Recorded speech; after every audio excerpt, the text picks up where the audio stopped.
Assalamualaikum warahmatullahi wabarakatuh. Alhamdulillahirabbil alamin allazi arsala rasulahu bil huda wa dinil haqq liyuzhirahu 'ala ad-dini kulli wa kafa billahi shahida. Asyhadu an la ilaha illallah wa la syarikalah wa asyhadu anna Muhammadan abduhu wa rasuluh sallallahu alaihi wasallam la nabiyya ba'da. Allahumma shalli ala Muhammad wa ala ali Muhammad. Bapak dan Ibu jamaah wirid yang dirahmati Allah Subhanahu wa taala. Alhamdulillah Allah izinkan kita bertemu untuk melanjutkan beberapa slide kajian kita di 2 pekan yang lalu yang tertinggal, dan nanti kita akan flashback sebentar untuk menyegarkan ingatan kita dengan slide terakhir yang kemarin kita bahas ya. Alhamdulillah, tentunya segala puja dan puji milik Allah Subhanahu wa taala yang masih berkenan melimpahkan nikmat kepada kita, memberikan kita kesempatan hidup. Kemudian salat serta salam pada Rasulullah Muhammad sallallahu alaihi wasallam. Allahumma sholli ala Muhammad wa ala ali Muhammad. Bapak dan Ibu yang dimuliakan Allah, kemarin itu kita bahas tentang ini, ada sejarah kemerdekaan Indonesia yang mungkin bahasanya tersembunyi lah ya. Jarang sekali untuk diketahui. Kita mulai kemarin itu dari, kita sempat ini ya, dari mulai kita bahas kerajaan Islam di Nusantara, kemudian peran Wali Songo dan ulama serta Kesultanan Islam Demak dalam mengusir penjajah Portugis dan mendirikan kota Jayakarta. Kemudian kita juga kemarin sudah sampai ke kesolehan pahlawan Indonesia. Ada Tuanku Imam Bonjol yang punya nama asli Sayyid Muhammad Sahab bin Sayyid Bayanuddin Sahab. Kemudian ada Pangeran Diponegoro, ada Patimura yang punya nama asli Ahmad Lusi. Lalu ada Abdurrahman Baswedan, ini kakeknya Gubernur Anies Baswedan, anggota BPU PKI. Dan Abdurrahman Baswedan ini pada tahun 1934 pernah menginisiasi lahirnya gerakan Sumpah Pemuda Indonesia Keturunan Arab. Jadi memang setelah 1928 ada Sumpah Pemuda secara umum, kemudian beliau ini menginisiasi lagi gitu ya. Ada satu, karena memang kita tidak bisa nafikan di Indonesia banyak sekali keturunan-keturunan Arab yang datang dan akhirnya berasimilasi dengan masyarakat Indonesia. Akhirnya mereka buat lagi Sumpah Pemuda Indonesia Keturunan Arab. Nah, jadi untuk menegaskan bahwa mereka sangat nasionalis, mereka merasa bahwa Indonesia adalah tanah airnya ya. Nah, kemudian ada pemuda Samsul Rizal yang sangat berperan sekali dengan pemuda yang bernama Kasman Singodimejo. Mereka adalah 2 orang yang cukup berpengaruh di antara banyaknya inisiator Kongres Pemuda Indonesia yang melahirkan Sumpah Pemuda. Jadi ceritanya pemuda Samsul Rizal dan Kasman Singodimejo ini karena merasa aspirasi keislamannya tidak diterima oleh teman-teman pemuda yang non muslim dan juga berpikiran sekuler, akhirnya mereka keluar dari Jong Java, lalu kemudian mereka mendirikan satu organisasi kepemudaan Islam. Kemudian kita sudah bahas kemarin Jenderal Sudirman yang merupakan kiai di Muhammadiyah, yang sering sekali beliau itu dipanggil itu, kalau nggak dipanggil jenderal, kalau nggak dipanggil panglima, atau dipanggil Pak Kiai. Tapi lebih sering beliau ini dipanggil Pak Kiai.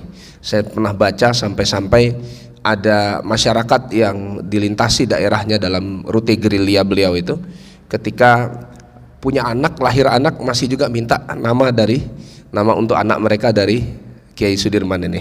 Ini luar biasa. Kemudian kita bahas kemarin peran para habaib keturunan Rasulullah SAW saat proklamasi kemerdekaan di Indonesia. Kemudian kita juga bahas kemarin ada 2 buya diplomat ulung asal Sumatera Barat yang menggalang dukungan dan pengakuan internasional atas kemerdekaan Indonesia. Ada Buya Agus Salim dengan Buya Rashidi. Negara pertama yang ditemui oleh beliau, dikunjungi beliau adalah Mesir, sehingga jadilah Mesir menjadi negara pertama yang mengakui kemerdekaan Indonesia. Kemudian ada Bung Tomo di Surabaya yang terkenal dengan peki Allahu Akbarnya, yang dalam sebuah wawancara Bung Tomo itu sempat mengatakan, andai kata tidak ada kata-kata takbir dalam agama Islam, maka saya tidak tahu lagi, kata Bung Tomo, bagaimana cara membakar semangat pemuda-pemuda di Surabaya. Begitu urgennya takbir itu, begitu luar biasanya takbir itu. Kemudian ini yang juga unik, ada fatwa jihad melawan Belanda yang dikeluarkan oleh Kiai Haji Hashim Asy'ari yang terkenal dengan resolusi jihad Nahdlatul Ulama yang 2 pekan yang lalu kita sudah nonton filmnya ya. Jadi ini berdasarkan permintaan ide dari tokoh Muhammadiyah yang bernama Raden Sudirman atau Panglima Besar Jenderal Sudirman tadi. Dia kirim utusan, kemudian utusan itu kepada Kiai Hadratus Syekh Hashim Asy'ari, lalu kemudian minta dikeluarkan fatwa jihad, dan kemudian Kiai Hashim Asy'ari bermusyawarah dengan para ulama senior, ulama sepuh, lalu kemudian hasil istiqorohnya, hasil musyawarahnya lahirlah resolusi jihad Nahdlatul Ulama. Ini yang kemarin kita perlihatkan beberapa dokumen tentang dokumen kuno ya, tentang mata uang Indonesia di awal-awal kemerdekaan itu. Kemudian ini ada kisah tentang Sayyid Muhammad Shahab bin Sayyid Bayanuddin Shahab yang dikenal Belanda menyebutnya Peto Sarif. Kemudian kita mengenalnya Tuanku Imam Bonjol. Yang ini kemarin kita sudah bahas juga. Ini adalah orang yang diperintahkan Bung Karno untuk melukis lambang burung Garuda Pancasila yang akhirnya sekarang menjadi lambang negara. Namanya Al-Habib Sultan Abdul Hamid Al-Qadri, marga Habibnya Al-Qadri, dari Kesultanan Qadriyah Pontianak. Beliau adalah salah satu cucu atau keturunan Rasulullah SAW yang datang ke Indonesia. Kemudian ada Syekh Salim Nabhan. Kemudian ada ini Syekh Farad Said Martak, seorang saudagar Arab yang menghibahkan rumahnya di Jalan Pegangsaan Timur nomor 56 Cikini Jakarta. Tempat pagi harinya hari Jumat tanggal 9 Ramadan tahun 1364 Hijriah, bangsa Indonesia memproklamasikan kemerdekaannya atau bertepatan dengan tanggal 17 Agustus 1945. Kalau yang ini adalah Habib Muhammad Asad Shahab yang juga berjasa menyebarkan berita proklamasi kemerdekaan Indonesia ke Timur Tengah. Karena beliau juga seorang jurnalis, beliau mendirikan APB, Arabian Pers Broadcasting. Jasa APB inilah yang luar biasa untuk menyebarkan berita kemerdekaan Indonesia ke dunia Islam. Nah, ini foto bukti kedekatan Bung Karno dengan insan jurnalis yang rata-rata adalah keturunan Arab. Ada Habib Asad Shihab, kemudian di sebelahnya ada Bung Karno, di sebelahnya lagi ada Habib Muhammad Al-Habsyi, lalu kemudian paling pojok kanan itu ada Habib Ustadz Dia Shihab. Mereka adalah sejarawan Jamiat Khair dan pendiri APB Arabian Pers Broadcasting. Nah, ini adalah silsilah-silsilah keturunan Nabi yang sampai ke Indonesia. Ini adalah marga-marga mereka. Kemudian yang ini ilustrasi tentang bagaimana malam persiapan sebelum kemerdekaan Republik Indonesia itu. Nah, Bapak dan Ibu yang dimuliakan Allah, kesimpulan kita kemarin adalah iman, takwa, dan kepribadian adalah modal dasar bangsa Indonesia dalam merebut, mempertahankan, dan mengisi kemerdekaan. Yang paling pokok di sini, peran kita rakyat Badare inilah kira-kira ya. Inilah dia nih peran kita nih. Apa itu? Hancurin generasi mudanya. Kita masih bisa berperan mencegah ini, Bapak dan Ibu yang dimuliakan Allah. Dari mana? Dari anak-anak kita sendiri. Nah, makanya saya sering dan tidak pernah bosan mengatakan ada 4 pola mereka ngerusak itu. Selagi 4 pola ini terjadi, 4 tahapan ini terjadi, maka generasi kita masih punya ancaman untuk mendapatkan kerusakannya. Pertama apa? Akhlaknya dirusak. Hendaklah kita Bapak Ibu gelisah luar biasa kalau anak kita keluar pakaiannya nggak syar'i, itu akhlaknya udah rusak tuh. Akhlak berpakaiannya kena. Kadang-kadang kita Bapak Ibu seolah-olah sudah menganggap itu biasa-biasa saja. Bu, kalau anak gadis kita keluar rumah nggak pakai jilbab, dia buka jilbabnya, dia buka aurat, dia perlihatkan auratnya, itu masalah. Akhlaknya berarti bermasalah. Dan kita Pak sebagai seorang bapak, kita akan dimintai pertanggungjawaban di hadapan Allah nanti tentang beberapa perempuan. Apa kata Nabi SAW? Kamu akan dimintai pertanggungjawaban terhadap beberapa perempuan di hadapan Allah Subhanahu wa taala. Seorang laki-laki pertama bertanggung jawab terhadap ibu kandungnya, yang kedua laki-laki bertanggung jawab terhadap istrinya, yang ketiga laki-laki bertanggung jawab terhadap anak perempuannya, yang keempat laki-laki bertanggung jawab terhadap saudara kandung perempuannya. Tanggung jawab kita. Hati-hati. Anak kita keluar rumah dia pakai jilbab tapi kaos kakinya nggak dipakai, itu masalah. Kenapa kaos kaki tidak dipakai keluar rumah masalah? Bukankah aurat perempuan seluruh tubuh kecuali muka dan pergelangan tangan? Berarti kaki apa hukumnya Pak? Apa hukumnya Bu? Kaki Bu? Wajib ditutup, itu aurat. Saya dari kecil terus terang saya Bapak Ibu, anak saya Yang perempuan, ya, anak saya baru satu dari 11 yang direncanakan gitu ya. Anak saya perempuan gitu. Itu dari bayi saja sudah saya biasakan dia pakai jilbab, kemudian keluar rumah memang saya wanti-wanti. Nggak boleh dia keluar rumah kalau nggak dia nggak pakai jilbab, apalagi termasuk juga tidak pakai kaos kaki. Saya marahin itu. Kenapa? Kita tanggung jawab nanti di hadapan Allah. Ini baru satu poin nih, akhlak berpakaian saja, belum akhlak yang lain. Akhlak lawan jenisnya. Akhlak dengan orang lebih tua, akhlak dengan gurunya. Kenapa para pelajar hari ini banyak ilmunya nggak barokah? Kenapa? Karena dia nggak jaga akhlak dengan gurunya. Enak aja hari ini seorang pelajar menjawab kata-kata gurunya, membantah-bantah kata-kata gurunya. Nah, dari mana ini berawal, Bapak Ibu? Dari kita juga selaku orang tua. Coba pertanyaan besarnya hari ini, pernah nggak kita orang tua zaman now menghargai guru anak kita? Saya karena sudah 2 tahun terakhir ini saya ikut bantu pengelolaan pesantren di Pasaman Barat, terasa betul sama saya, Bapak Ibu. Saya lihat itu bagaimana pola orang tua zaman now terhadap guru anaknya gitu loh.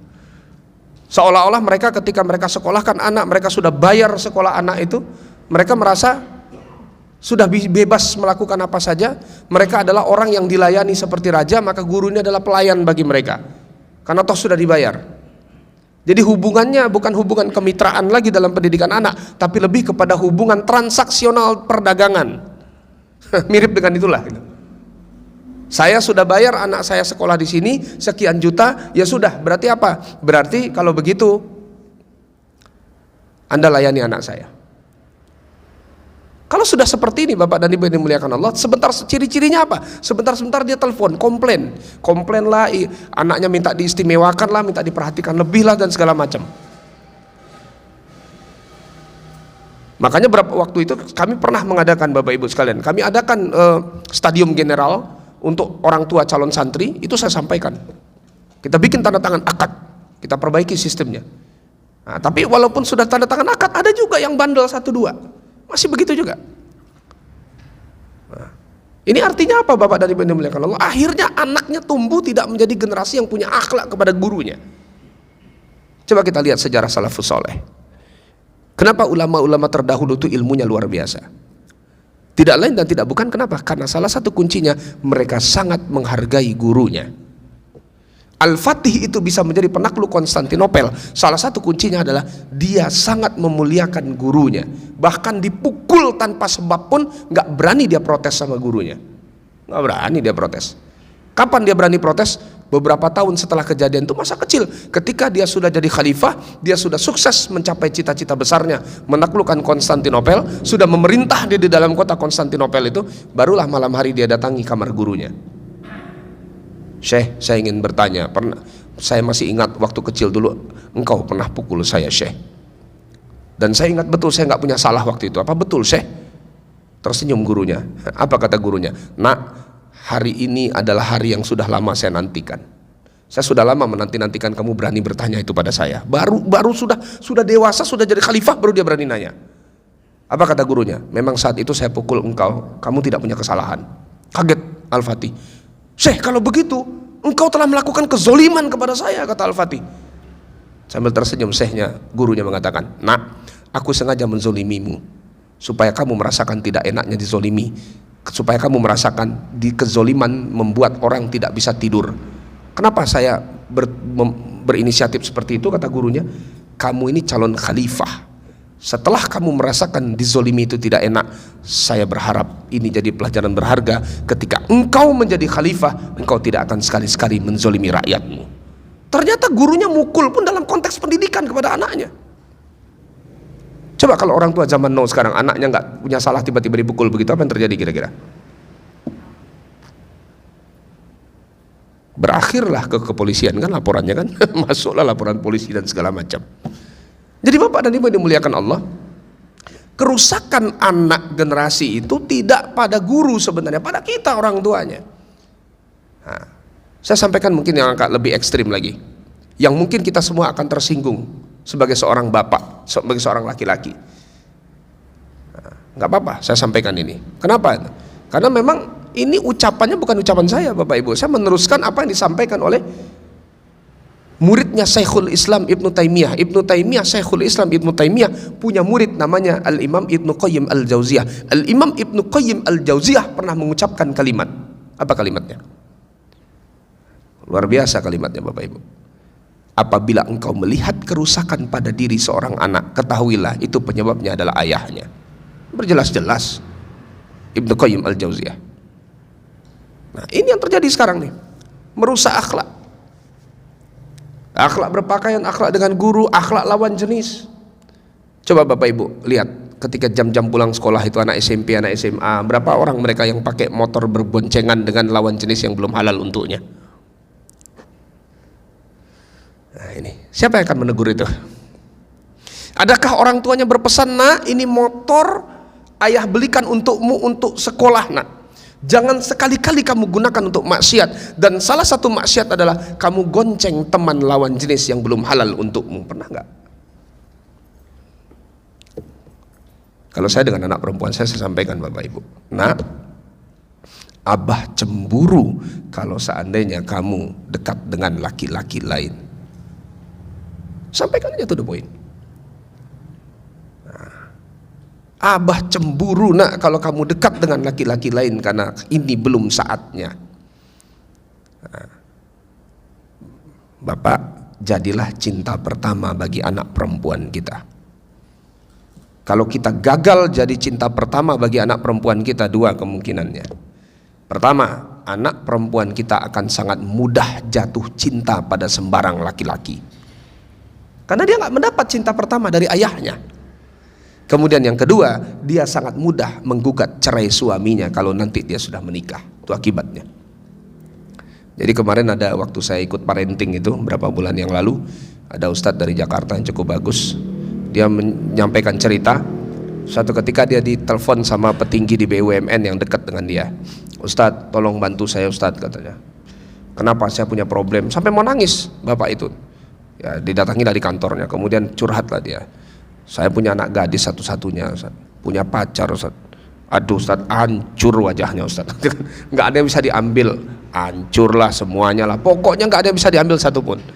Oke lah kalau gitu, coba saya bantu, kata Ustaz itu. Diajaklah Ustaz itu ke rumah. Nggak lama kemudian datang anak gadisnya, goncengan pakai motor ninja. Motor ninja itu dibawa sama pacarnya, pakai helm. Begitu dibuka helmnya, istighfar Ustaz, astagfirullah, bener wajahnya hancur. Kemudian ketika pacarnya sudah pulang, kemudian si anak perempuan ini dipanggil oleh ayahnya di depan Ustadz itu, ditanya, kenapa kamu mau pacaran dengan itu nak? Mbok, kamu cari pacar yang lebih bener lah daripada itu. Gitulah bahasa ayahnya. Apa katanya coba? Pak, tahu nggak katanya? Di semua teman lokal saya yang perempuan semua ingin jadi pacar yang tadi itu. Ingin jadi pacar dia katanya. Nah, dan dia, saya beruntung dia pilih saya. Bayangkan begitu pada sholatnya, wallahu alam. Terus apa istimewanya dia? Cuma pinter main gitar, sama pinter bersair seperti pujangga, cuma itu aja. Apa nilainya di sini Bapak Ibu? Ketika anak perempuan tidak mendapatkan cinta dari ayahnya, ayahnya pelit dengan pujian kepada anak perempuannya, itulah jadinya. Maka Pak, kita harus punya stok romantis nih kayaknya nih Pak. Punya stok kata-kata romantis tidak hanya untuk istri kita, untuk anak kita. Makanya kata-kata Ustadz yang memberikan parenting kemarin, coba kita lihat apa panggilan Nabi SAW kepada istri beliau, Aisyah, Sayyidah Aisyah. Apa panggilannya? Humaira, wahai yang pipinya kemerah-merahan. Bukan dipanggil ya solehah, enggak itu dipanggilnya. Tapi fisik dipuji. Kenapa? Karena perempuan memang suka dipuji, ya kan Bu? Perempuan tuh suka dipuji. Itu salah satu antisipasi. Kalau itu anak perempuan, kalau anak laki-laki, ini masih bab anak nih. Kalau seandainya kita ayah nggak dekat dengan anak laki-laki kehilangan model. Maka perlu anak laki-laki tidak hanya harus dekat dengan ibunya, tapi harus dekat dengan ayahnya. Karena dia butuh ketegasan prinsip seorang laki-laki. Dia butuh jiwa jantan seorang laki-laki. Ini penting nih Bapak Ibu. Kalau enggak, waduh, anak laki-laki nggak punya prinsip, nggak punya cita-cita, nggak punya visi hidup, kayak apa dia nanti kalau seandainya dia harus memimpin rumah tangganya? Anak laki-laki kelemar-kelemar gitu, kemudian manja gitu, wah itu bahaya itu. Bapak dan Ibu yang dimuliakan Allah Subhanahu wa taala. Ini baru satu bab ini, merusak akhlak. Banyak sarananya hari ini. Sarana paling efektif nih benda yang saya pegang ini paling efektif sekali ngerusak akhlak mereka. Bapak Ibu pernah nggak mendapati anak laki-laki kita diteriakin, dipanggil dia cuek aja karena sibuk dengan handphonenya? Pernah? Dia sibuk aja. Bukan pula dia bekerja, sibuk dengan handphone ini, belajar, mencari bahan sekolahnya. Tapi ngapain dia pakai handphone itu? Main game online. Artinya apa? Dia sudah rusak akhlaknya kepada orang tuanya. Ini baru satu bab. Yang kedua apa? Hancur pola pikirnya. Siapa yang mereka idolakan sekarang? K-pop lah, dangdut lah, yang begitu-begitu yang mereka sukai kan. Jadi kan rusak pola pikirnya. Coba tanya sama mereka kenal nggak dengan sahabat Nabi? Coba sebutkan. Nah, coba masuk kita ke TPA ke ini pesantren Ramadan tingkat SMP, tingkat SMA. Coba Bapak Ibu tanya. Coba sebutkan nama sahabat Nabi, sahabat Rasulullah. Paling yang disebutkan 4 orang. Abu Bakar, Umar, Utsman, Ali. Setelah itu mereka nggak tahu. Yang 4 orang ini aja kalau kita explore lebih dalam, mereka juga nggak bisa jawab. Siapa di antara 4 sahabat Nabi ini yang dijuluki Al-Faruq? Mereka udah nggak tahu lagi. Apa arti Al-Faruq? Mereka juga nggak tahu lagi. Apalagi kalau kita tanya sahabat Nabi yang lain. Siapakah kepala badan intelijen negara di zaman Rasulullah SAW? Nggak bisa jawab mereka. Siapakah sahabat yang paling kaya di zaman Rasulullah SAW? Mereka juga nggak bisa jawab. Siapakah anak angkat Rasulullah SAW? Mereka juga nggak bisa jawab. Siapakah sahabat yang menjadi duta besar Islam pertama pada usia 19 tahun diutus oleh Rasulullah SAW dari Mekah ke Madinah sebelum hijrah? Mereka juga nggak bisa jawab. Mereka kehilangan model, Bapak Ibu. Kenapa? Hancur pola pikirnya. Nah, kemudian apa lagi? Nih, luntur kepribadiannya, nggak bangga dia dengan identitas keislamannya. Oke, nggak usah jauh-jauh sekarang. Berapa banyak anak muda kita yang punya cita-cita kalau nanti menikah dia akan menampilkan kesenian tradisional. Saya kalau nikah nanti akan menampilkan rabab, akan menampilkan saluang, akan menampilkan randai. Berapa persen sekarang kira-kira Pak Haji? Yang kebayang apa kalau nikah? Apa hiburannya? Itulah dia Bapak Ibu. Ini luntur kepribadian sebenarnya. Ini masalah serius. Cuma kita tidak menganggap, tidak sadar ini adalah masalah serius. Kita tidak menganggap serius. Menganggap biasa-biasa aja. Padahal dalam hal kepribadian Bapak Ibu, ini persoalan serius. Akidah. Berapa banyak mereka yang percaya dengan hal-hal yang aneh-aneh? Curhat saja bukan ke Allah, tapi curhat ke Facebook, ke Twitter dan yang lainnya. Nah, kalau sudah begini lahirlah generasi bebek.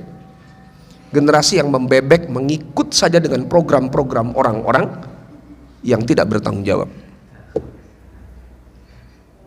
Ini hadis ini bahasa saya aja Bapak Ibu, generasi bebek. Kayak bebek di sawah kan, 1 ekor di depan yang lain ngikut gitu, nggak peduli itu. Dikit lagi Bapak Ibu ya. Coba ini hadisnya apa?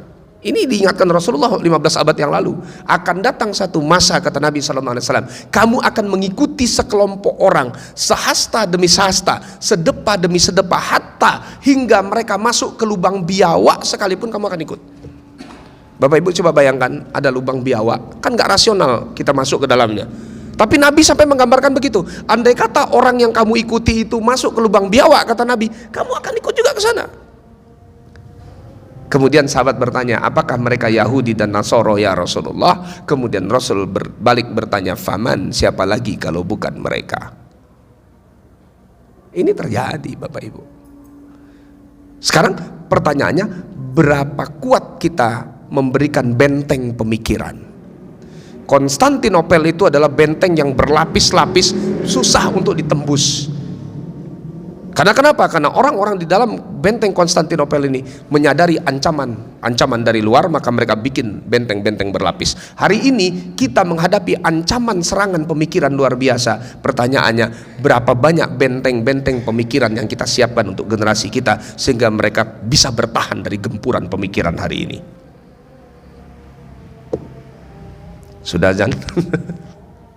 Kalau udah kayak gini waktunya terasa dikit ya. Barangkali ini yang bisa saya sampaikan sebelum kita tutup. Ada yang mau kita diskusikan satu dua hal? Silakan Bapak Ibu, kalau tidak kita cukupkan.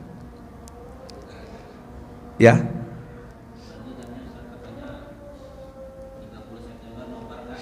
Oh gitu, 30 September nobar enggak gitu. Silakan diserahkan ke pengurus masjid. Ya. Ya. Kan ada cara-cara berpikir kepada generasi Islam dan kaum muslimin untuk menjauhkan umat daripada Agamanya. Ya. menjauhkan umat daripada semangat Rasulullah. Sehingga ada orang-orang yang punya anggapan peringatan Maulid itu adalah perbuatan yang tidak ada Rasulullah. Bid'ah gitu ya. Apakah termasuk pola ini atau tidak gitu ya? Mungkin secara disadari mereka tidak akan mengakui itu masuk dari pola ini gitu. Tapi substansi apa yang mereka lakukan secara tidak disadari pun akan membuat generasi jauh dari itu. Nah, kalau ini waktu itu kalau nggak salah saya pernah dengar ulasannya Ustadz Adi Hidayat ya tentang itu kan, tentang perayaan Maulid begitu kan. Bapak dan Ibu ini dimuliakan Allah. Kita mengatakan sesuatu itu ini bid'ah dan segala macam itu kan nggak sesederhana itu. Nah, bid'ah itu kan artinya adalah satu bentuk ibadah yang tidak pernah diajarkan Rasul lalu diada-adakan. Nah, sekarang pertanyaannya, apakah memperingati Maulid ini dianggap ibadah atau tidak? Kan tidak. Buktinya apa? Kan tidak ada pengurus masjid yang mengatakan, bapak-bapak, ibu-ibu, istighfarlah, kita sudah berdosa tahun ini Maulid nggak kita selenggarakan. Kan nggak ada yang begitu. Artinya Maulid Nabi itu kan tidak bagian daripada ibadah khusus yang memang diyakini bagian daripada ibadah khusus wajib untuk diselenggarakan. Maulid itu intinya kan adalah mengingatkan umat kepada nabinya. Intinya apa kegiatan Maulid Nabi itu Bapak Ibu? Tausiah kan? Nah, pertanyaan saya, tausiah ini bid'ah atau enggak? Di mana letak masalahnya ketika suatu tausiah agama disesuaikan dengan momentum kebetulan ada tanggal-tanggal bersejarah, kan itu aja persoalannya. Ada tanggal bersejarah dalam Islam misalnya 12 Rabiul Awal. Kemudian ada lagi tanggal bersejarah dalam Islam 27 Rajab misalnya kan. Ada lagi tanggal bersejarah dalam Islam 1 Muharram. Lalu kemudian umat berkumpul di masjid, kemudian diingatkan dalam sebuah tausiah, ini loh sejarah peradaban Islam, inilah sejarah tentang Nabi kita sendiri. Inilah sejarah perjuangan Nabi kita. Inilah perjalanan Nabi kita. Di tanggal-tanggal segini inilah yang terjadi. Terus ini hikmahnya. Letak masalahnya di mana? Nah, jadi kalau saya melihat, mohon maaf Bapak-bapak, ibu-ibu sekalian, ini kayaknya agak sempit cara berpikirnya, itu aja. Nah, mungkin saudara-saudara kita ini agak sedikit kaku dan sempit cara berpikirnya. Cuma secara tidak sadar ya akhirnya ini jadi terlaksana jadinya gitu kan, menjauhkan secara berpaham umat dari agama sendiri. Saya pernah itu di sebuah kampus diundang. Kemudian saya datang orang-orang yang dari yang punya pemahaman seperti itulah ya, datang ke lokal. Kemudian dia sengaja nunggu saya, begitu sesi dialog dihantamnya saya di depan mahasiswa yang lain. Saya senyum-senyum aja, saya bilang nantilah kita dialog ya, saya bilang kan. Saya nggak jawab. Begitu selesai acara baru saya dialog 4 mata. Kenapa? Anda menganggap saya bid'ah ya ngisi maulid ini. Oke, kalau begitu saya katakan Anda pun bid'ah. Kaget dia, kenapa gitu Ustadz? Anda ingatkan saya di depan umum kan? Kalau mengingatkan orang, sunnah nabinya apa? 4 mata, bukan di depan umum. Jadi Anda pun sudah melakukan bid'ah. Sebentar ini saya bilang. Diam dia. Lalu saya bilang, saudaraku, kita dalam mendakwahi umat ini bersabar, saya bilang. Gak bisa seperti itu caranya. Anda mengungkapkan itu di depan umum, Anda hantam saya. Bagi saya mungkin tidak ada persoalan. Harga diri saya pun tidak akan berpengaruh dari itu, sedikit pun nggak pengaruh. Cuma efeknya Anda berpikir nggak? Siapa itu yang hadir di sana tadi? Peserta itu mahasiswa baru waktu itu Pak. Hadir saja dia di acara maulid itu udah bagus gitu loh. Tiba-tiba Anda datang, Anda bid'ah-bid'ahin, apa nggak? Dia nanti mikir dia. Bingung dia. Ketika dia bingung, mendingan saya nggak datang deh. Siapa yang merugi di situ? Itu generasi umat loh saya bilang. Jadi secara nggak sadar itu tadi Anda sudah menjauhkan mereka dari kegiatan agama karena Anda sudah bikin mereka bingung. Jadi jangan begitu caranya. Kalau Anda nggak sepaham dengan apa yang dilakukan karena mungkin Anda punya pemahaman yang berbeda, ya silakan, nggak usah dihadiri saja. Kenapa Anda harus datang? Anda tunggu pula waktu sesi bertanya lalu Anda hantam habis-habisan begitu? Itu bukan cara bijak. Kalau memang Anda ingin menasihati saya terima sebagai seorang muslim, saya senang saya dapat nasihat dari saudara saya. Tapi lakukan itu empat mata, bukan di depan umum. Saya katakan begitu waktu itu. Itu pengalaman Pak Haji. Wallahu a'lam bishawab. Barangkali itu yang bisa disampaikan karena waktu Isya sudah masuk. Alakum rabbik fala takunanna minal mumtarin. Yang benar berasal dari Allah Subhanahu wa taala, yang salah adalah kedhaifan dan kelemahan saya sebagai manusia. Astagfirullahalazim. Maaf. Assalamualaikum warahmatullahi wabarakatuh.